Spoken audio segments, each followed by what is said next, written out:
Bago po tayo magsimula, ang mga update po ng mga episode ay natapos na po natin. Kaya tayo ay maghihintay sa mga bago nilang episode na ilalabas. Salamat po.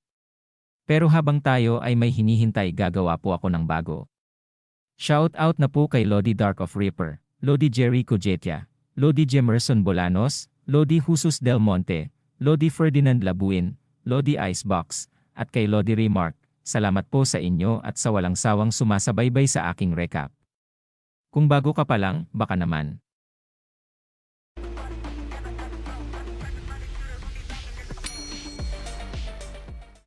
Ika-129 na kabanata, sa pagpapatuloy. Nakahawak sa kanyang ulo si Nambungil na nangangalit ang ngipin na pilit nilalabanan ang sakit ng ulo. Papalapit na si Nambungmai sa kanyang kuya na inaabot ang kanyang kamay. Na sinasabi niya sa kanyang kuya na siya daw ay si Nambungmai, ang kanyang bunsong kapatid. Pagkatapos ay kumagat sa labi na sinabi niya sa kanyang isip na paumanhin daw sa kanya. Kung mas naging malakas daw sana siya, hindi na daw niya kailangang isakripisyo ang kanyang sarili para sa kanya. Sumisigaw na sumugod sa kanya si Nambungil habang inaabot niya ang kanyang kamay at nakakagat sa labi. Gumamit si Nambungmai ng reverse transitioning sa pamamagitan ng kanyang key center. At sinabi pa niya sa kanyang isip na ito na daw ang kanyang origin reversal technique.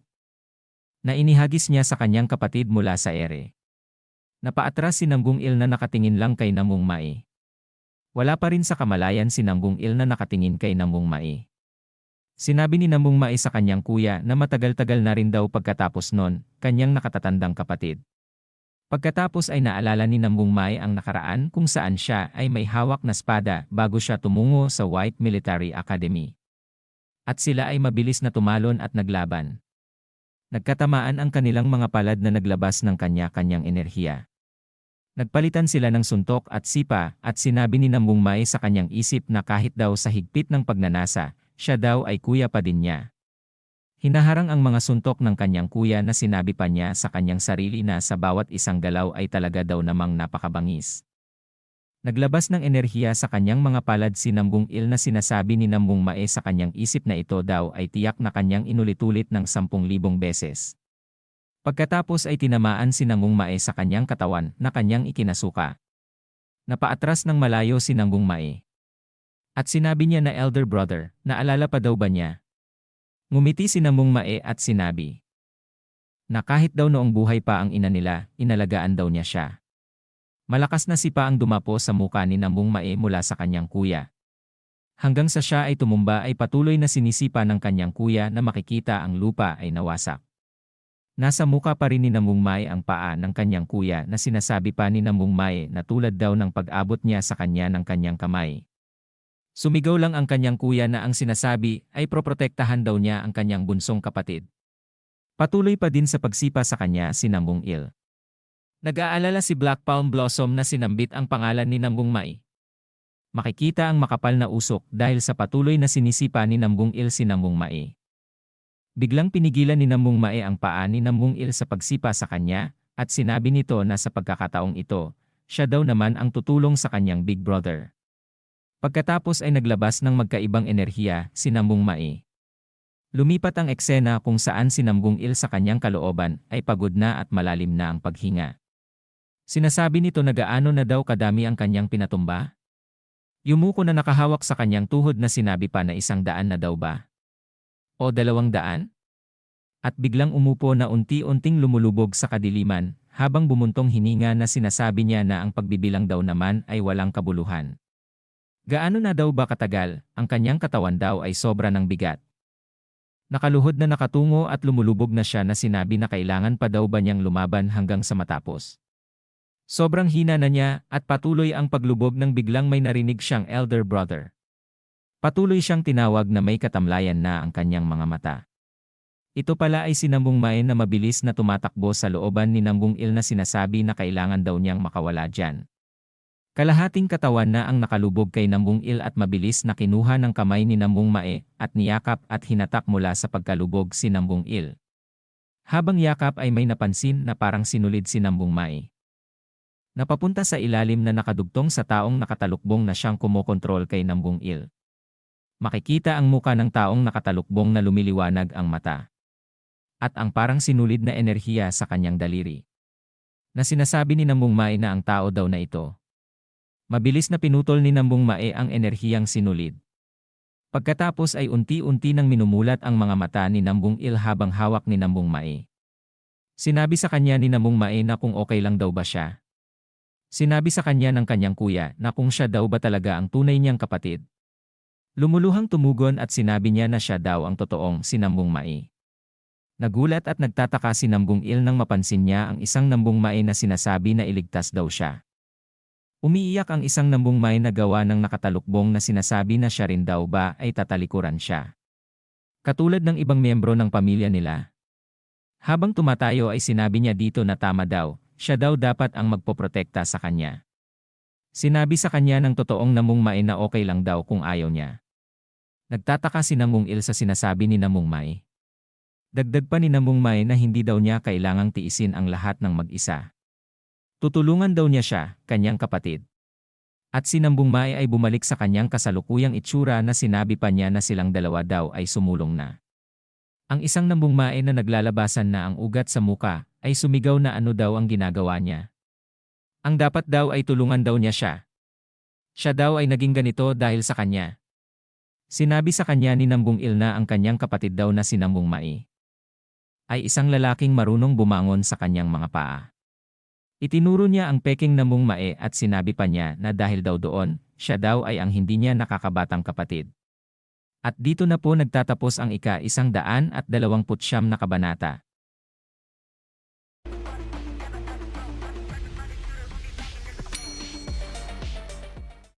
Ika-130 kabanata sa pagpapatuloy. Ang peking Nambung Mae ay lumiwanag ang mga mata at sumisigaw na hindi daw ito maari. Pagkatapos ito ay sumabog sa harapan nilang dalawa. Nakatayo si Nambung Il at biglang pumihit patalikod at ang paligid ay unti-unting lumiliwanag na sinasabi nito kay Nambung Mae na parang nahihiya daw siya sa kanyang sarili sa harapan niya. Masayang tumugon si Nambung Mae na sinabi niya sa kanyang kuya na okay lang daw iyon dahil sa nakita na daw niya siya. Lumiwanag na ang kapaligiran at ang dalawang magkapatid ay magkaharap sa isa't isa. Lumipat ang eksena kung saan bilog ang buwan sa kuta ng Demon Cult. Ang taong nakatalukbong ay sumusuka ng dugo habang nakaluhod sa kanyang pwesto. Sinasabi nito na naputol na daw ang matinding pagnanasa niya. Hingal na sinabi pa ng nakatalukbong na ang kasong ito ay wala pa daw nakagagawa. Nakaluhod nang umiti ang nakatalukbong na sinasabi na sino daw kaya yung nakialam. Naglabas ng bilog na enerhiya sa kanyang kamay at ang sinulid na enerhiya ay nagkalat sa kanyang kamay na sinasabi pa niya na gayunpaman, hanggat ito ay limitado sa isang tao lamang, ang engrandeng plano ay hindi haharap sa anumang mga hadlang. Lumipat ang eksena kung saan sa pinaglalabanan nila ay napuno na ng usok. Nakadapa si Nambung Il na sinasabi na gumising daw si Nambung Mae na nasa kanyang harapan na walang malay na nakadapa. Lumapit sa kanya si Black Palm Blossom na sinabi nito na huwag daw niyang hawakan si Nambung Mae. Tumingin na nagtataka si Nambung Il kay Black Palm Blossom. Biglang sumabog ang enerhiya ng Key Point Exploding Pill sa katawan ni Nambung Mae na tinitingnan ng kanyang kapatid. At nagulat na sinabi nito na ano daw ang nangyayari sa kanya. Sinagot na sinabi sa kanya ni Black Palm Blossom na dahil daw iyon sa pag-absorb niya sa kanyang lahat na nagwawalang enerhiya, mas mabuting huwag daw niya itong hawakan ngayon. Makikita si Nambung Mae na nakadapa at naglalabas ng enerhiya na. Sinabi sa kanyang isip ni Nambung Il na inabsorb daw niya ang kanyang enerhiya. Naging ganito daw ba siya nang dahil sa kanya? Makikita ang iba't ibang enerhiya na umiikot ng pabilog na sinasabi ni Black Palm Blossom na siya daw ay walang magagawa tungkol dito. Dagdag pa niya na kailangan lang daw nilang umasa na masipsip ng mabuti ng taong ito ang enerhiya. Sinabi pa niya kay Nambung Il na siya na daw ang bahala sa kanyang kapatid, kung kaya siya daw ay magpahinga na. Unti-unti nang pumipikit si Nambung Il na sinabi pa nito na alagaan daw niya siya. Sinabi ni Black Palm Blossom sa kanyang sarili na kailangan daw niyang ilipat ang dalawa sa ligtas na lugar. At naisip niya na saan daw kayang lupalop na lugar. Pumunta si Black Osmanthus o si Ash Tree. Biglang isang paa ang makikita at ito pala ay si Ash Tree na masaya pa niyang sinabi na pinaghintay daw ba niya siya ng matagal. Sinabi sa kanya ni Black Palm Blossom na saan daw siya nagpunta at bakit ngayon lang siya nagpakita. Sinabi pa niya sa kanya na ang akala daw niya siya ay tumakas na. Malakas na tumawa si Ashtray at sinabi nito na siya daw ay nagdala ng dagdag na mga kawal. Na ikinagulat ni Black Palm Blossom at nagtataka na sinabi na dagdag na kawal. Pagkatapos ay sumigaw ang isang tao na andito na daw siya. Dati niyang kasamahan. Nagulat si Black Palm Blossom na sinabi na Black Peony. Pagkatapos makikita ang grupo ni Black Peony na sumisigaw. At sinabi niya na simulan na daw nila. Tumugon ang mga alagad niya na masusunod daw iyon, squad leader. Hinampas ng malakas ni Black Peony ang lupa, sanhi ng pagkawasak nito, ang mga taong kumain ng key point exploding pill na nagangatan sa ere. Ang mga ito ay sumuka ng dugo na tinatamaan ng mga batong lumilipad mula sa ere. Sinabi ni Black Peony sa mga kasamahan niya na palibutan daw nila ang mga kalaban. Si Ashtray naman ay mabilis na tumalon sa ere na sinasabi niya na ang kailangan daw na hampasin ay ang Ki and Blood para maputol ang daloy ng enerhiya sa buong katawan nila. Pagkatapos tumira si Ashtray ng kanyang kasanayan na bullet coin spirit technique na tumama sa katawan ng taong nakakain ng Ki point exploding pill. At mabilis na tumakbo sa iba pang mga kalaban na isa-isa niya itong pinabagsak. Si Ashtray ay huminto sa gilid ni Black Palm Blossom na tinanong at sinabi sa kanya na ano daw ang nangyayari dito. Habang makikita si Namong Mae sa kanilang harapan na naglalabas ng enerhiya ng Ki point exploding pill. Sinabi pa niya na bakit daw ang batang iyan ay ganyan na naman ang kalagayan. Habang nakatingin ang dalawa kay Namong Mae ay sinabi ni Black Palm Blossom na siya daw ay inabsorb ang enerhiya ng Ki point exploding pill ng kanyang kapatid. Nag-react nang hindi makapaniwala si Ashtray sa kanyang narinig. Sinabi pa niya na gumawa daw siya ng ganitong kilos pagkatapos niyang kumain ng Ki point exploding pill. Ang baliw na batang ito daw ba ay gusto ng mamatay? Si Namong Mae ay nakadapa na naglalabas ng enerhiya ng Ki point exploding pill at ito ay umuungol ng sakit.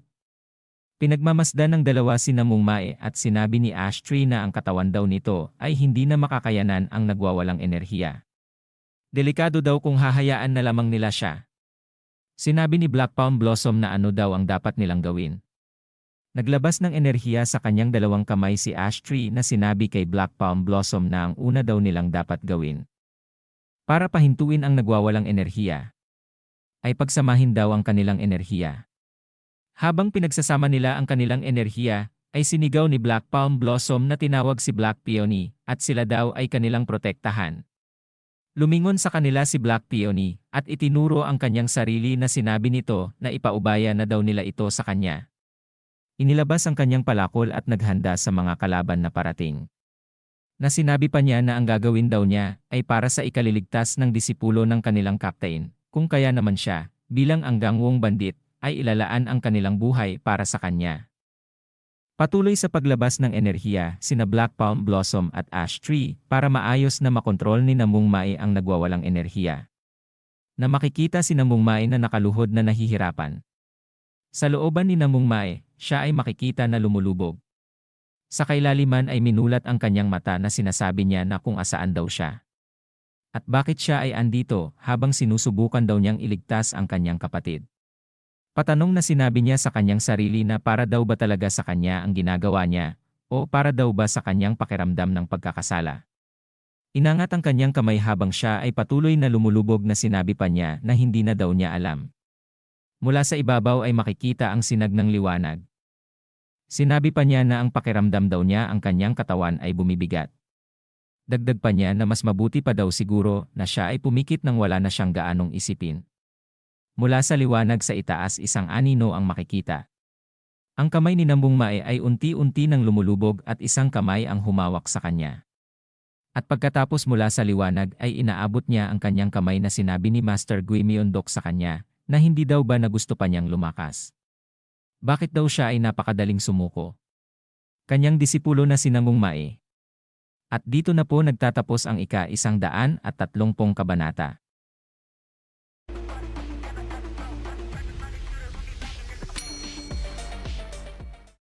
Ika-131 kabanata, sa pagpapatuloy. Ang nakaraan sinabi niya kay Namong Mae na inaabot ang kanyang kamay na hindi daw ba na gusto pa niyang lumakas. Siya daw ba ay susuko na lang ng ganito kadali? Kanyang disipulo na si Namong Mae. Nawala na ang enerhiya ng Ki point exploding pill sa kanyang katawan na nakatingala na sinabi niya na Teacher Gui Myeondok. Makikita ang snake group na inaabot ni Master Gui Myeondok ang kanyang kamay. Na sinabi ni Nambung Mae na bakit daw silang lahat ay naririto. Sinabi pa ni Master Gui Myeondok sa kanya na ang enerhiya daw ng Key Point Exploding Pill ay naabsorb na niya ngayon, kung kaya naman ay huwag na niyang puwersahin ang kanyang sarili.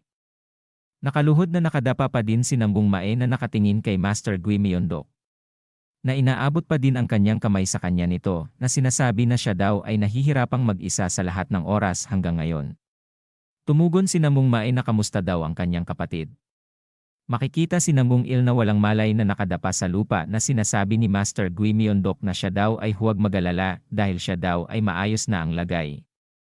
Sinabi pa niya kay Nambung Mae na iniligtas niya daw ito. At pagkatapos ay nakaluhod na umiiyak si Nambung Mae. Biglang binatukan siya sa ulo ni Jegalmi na sinigaw na sinabi sa kanya na galit na siya daw ay sobrang nagalala sa kanya. Kung hindi daw ba naman siya isang hangal. May bukol sa kanyang ulo si Nambung Mae na sinabi pa sa kanya ni Kalbo na ipagpatuloy lang daw ni Jegalmi ang pagbugbog. Sa hangal na yan. At batukan pa daw niya. Nakakagat sa labi si Jegalmi na nakangiting sinasabi ni Yun Ryong sa kanyang likod na bugbugin pa daw niya ito hanggang gusto niya. Siya daw ay papagalingin na lamang niya. Makikita ang snake group ay nakangiting nakatayo. Tinawag silang lahat ni Master Gui Myeondok na sinabi sa kanila na alam daw naman niya na sila ay masayang nagkasamang muli, ngunit kailangan pa daw nilang linisin ang lugar na ito. Mabilis na lumingon si Nambung Mae sa naglalaban na sinabi sa kanyang isip na hanggang ngayon daw pala ay hindi pa tapos ang laban. At sinabi sa kanila ni Master Gui Myeondok na gawin daw na nila ang formation ng snake group. Pagkatapos ay makikita si Nambung Mae na dahang-dahang tumayo at ginawa na nila ang kanilang formation na malakas silang sumisigaw na naghanda sa laban. Si Black Peony ay makikitang malakas na hinampas ang palakol. Habang ang mga bata ay mabilis na sasali na sa laban na makikita si Nambung Mae masayang tumatakbo. Habang tumatakbo si Nambung Mae ay tinitingnan siya ni Black Palm Blossom.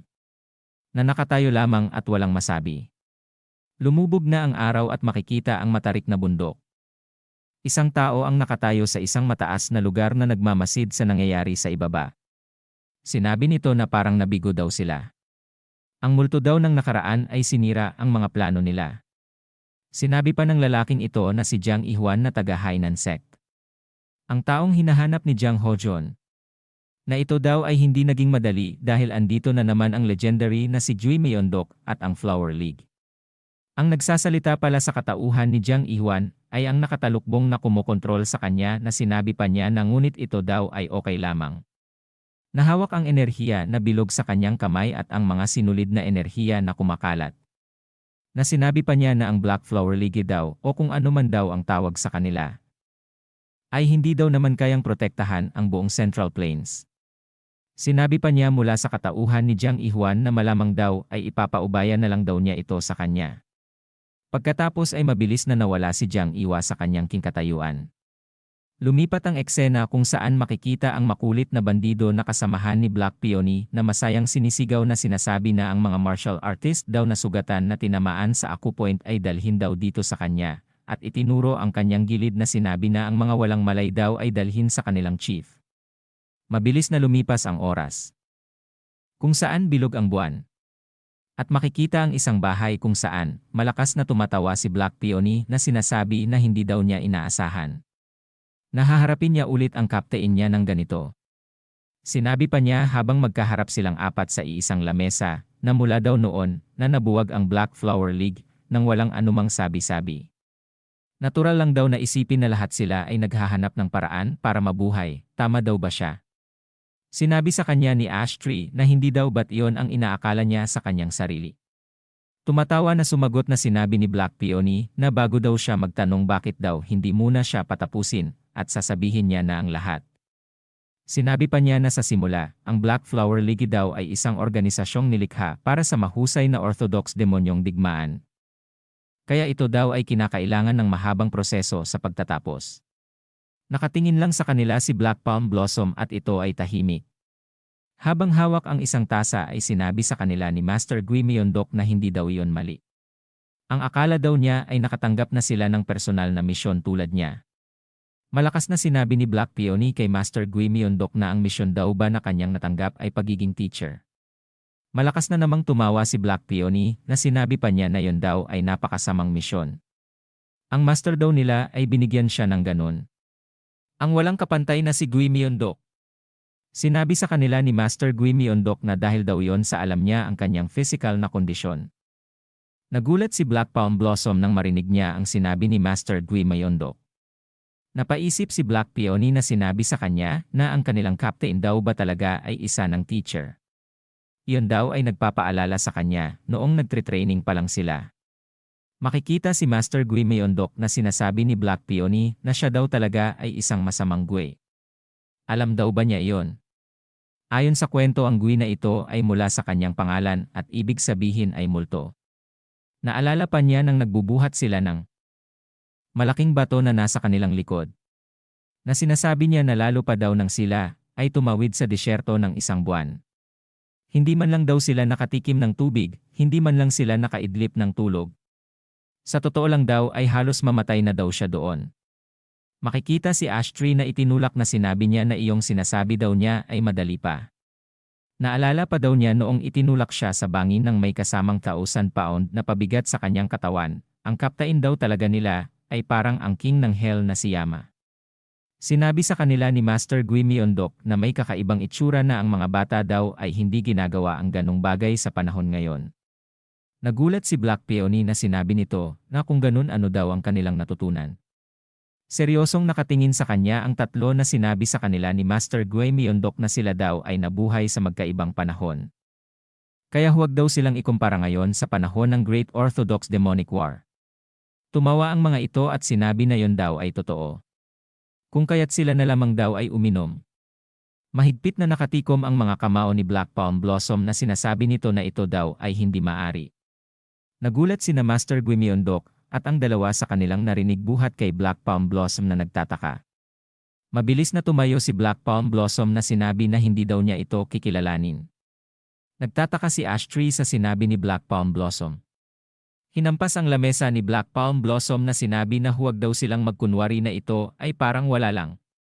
Hindi matanggap na itinuro si Master Gui Myeondok na sinabi pa nito na paano daw sila. Na madaling kilalanin at matanggap na ang taong iyan bilang kanilang captain. Pagkatapos ay itinuro ng direkta si Master Gui Myeondok na sinabi niya tingnan daw nila ng mabuti ang taong ito. Ang kanilang captain daw na nakita niya ay isang ganap na malakas ang dating. Sinabi pa niya na ang captain daw nila kapag tumuntong sa larangan ng digmaan, ang mga kalaban ay nagtatakbuhan ng walang pabalik-balik. Nasulyap na sumisigaw, "Holy shit, andito daw na naman si Gui Myeondok." Sinabi pa niya na malupit sa mga kalaban, ngunit may malambing at kaakit-akit na personalidad sa likod ng mga eksena. Lahat daw ng tungkol sa kanya ay perpekto. Dagdag pa niya na paano daw ang mahina at naghihingalong may sakit na yon ay kanilang captain. Pagkatapos ay umuusok ang muka sa galit si Black Palm Blossom.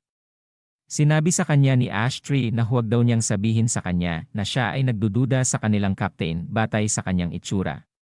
Hindi makapaniwala sa kanyang narinig si Black Palm Blossom. Na sinabi sa kanya ni Ashtree na hindi daw niya siya kinuha. Para lukuhin lang. Siya daw ay nakonpirma na niya. Itinuro ng dalawa si Black Palm Blossom na ikinagulat niya na sinabi sa kanya na kung kaya daw ay kilalanin na niya siya ngayon. Pinagpapawisan si Black Palm Blossom na nakatingin sa kanila at ilang saglit pa ay mabilis na tumalon sa bintana. Na sinasabi niya na siya daw ay hindi pa rin kikilalanin niya. At dito na po nagtatapos ang ika-131 kabanata.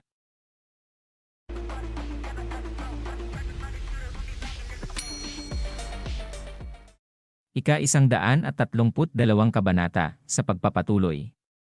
Isang bukas na bintana ang makikita. Sa loob ng kwarto ay dumaraing ng sakit si Namong Mai.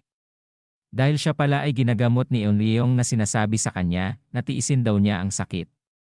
Dahil sa kanya ang bawat isa daw ay nasaktan. Malungkot na tumugon si Namong Mai na humihingi ng paumanhin. Tumingin ng kakaiba si Kalbo na sinabi nito kay Namong Mai na siya daw ay umaasta na parang ang lahat ng kalungkutan sa mundo ay pasan niya sa kanyang balikat. Hindi daw bagay sa kanya. Nakatingin sa kanya si Jegalmi na napatingin si Yun Ryong sa kanya na sinabi nito na siya daw ngayon ay talagang si Namong Mai na kilala nila. Masayang sinabi rin ni Mo Yongbo na alam daw ba niya na yon ay kahanga-hanga. Ang ibig daw niyang sabihin, siya ay nailigtas ang kanyang kapatid na siya lang mag-isa. Nagulat sa kanyang narinig si Mo Yongbo. Nang sabihin sa kanya ni Jegalmi na sa lahat daw ng naandito, siya lang daw ang gumagamit ng old-fashioned na salita. Kung kaya naman daw, bakit hindi na lang daw niya kaswal na baguhin ang kanyang pananalita kay Namong Mai? Sinabi niya kay Jegalmi na hindi daw naman sa ganun. Ngumiti si Jegalmi na sinabi niya kay Mo Yongbo na andito na naman daw siya.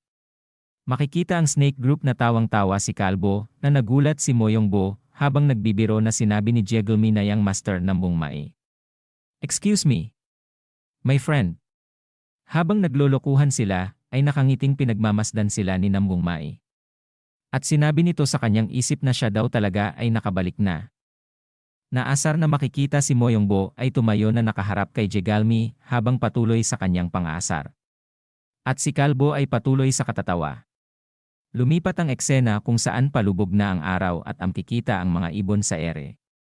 Ang batang nagwawalis na alagad ni Ashtree ay nakita ang mensaherong ibon na lalapit sa kanya na nagmula sa ibang branch. Dumapo sa kanya ang kalapati na may dalang sulat. Nagulat ito ng kanyang basahin. Mabilis itong papunta kay Ashtree na kanyang hinahanap na sinisigaw niya na sila daw ay nasa malaking gulo. Nakatingin sa kanya si Ashtree na tinatanong kung ano daw ang tungkol sa malaking gulo. Sinabi sa kanya ng bata na ayon daw sa report na kanyang natanggap ang lahat daw ng bayan maliban sa kanila ay inaatake. Na ikinagulat ni Ashtree. Lumipat ang eksena kung saan ang Black Flower League ay nag-uusap at nagplaplano ng gagawin. Sinabi sa kanila ni Ashtree na ang kanilang mga galaw daw ngayon ay seryosong hindi pangkaraniwan. Katulad daw ng ginawang paglusob nila dito. Gumamit daw sila ng mga taong martial artists na kumain ng key point exploding pill. Sinabi sa kanila ni Black Peony na saglit lang daw. Hindi daw ba ang demonyong kulto ay nawala na? Naglabas ng enerhiya si Black Peony na sinabi pa niya na labis daw silang nakipaglaban sa Great Orthodox Demonic War, kaya saan daw silang lupalop ng impyerno nang galing at sila ay lumabas na naman. Sinabi ni Ashtree na hindi na daw siya pumayag. Na unti-unti nilang intindihin yon. Ang mga taong martial artist daw na kumain ng key point exploding pill ay sa tansya na. Halos nasa 80,000. Habang minamarkahan ang mapa ni Ashtree.